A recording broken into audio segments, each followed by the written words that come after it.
G'day guys, this is Carl at AllBrand Caravan Services. Today what we're doing is we're working on a wind-up caravan at the moment, and it's come in because it's got alignment issues with its roof. Now we find from time to time they come out of alignment, so what we have to do is we have to get in there and we have to basically remove some lounge and some boards, and we have to access basically the pulley system and the wind-up mechanism.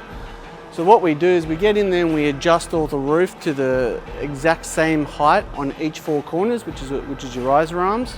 Now there is a spring in there, and we found on this occasion that one of his springs was slightly too short and was coming out of the socket. So what we had to do is we had to pull that spring out and we had to cut it 30 mil larger than what it was already in there to prevent that spring from popping out. But in relation to wind-ups, we do a large variety of work in there. We normally have issues with the riser arms sometimes. They normally just pop out basically, so we normally replace riser arms, we replace springs. We also replace the wire that's wired through all the van in relation to the pulley system that pushes these things up. And that's the basic outline of how this system actually works. So it does go up to a certain length, and this green cord right here determines how high that goes up as well.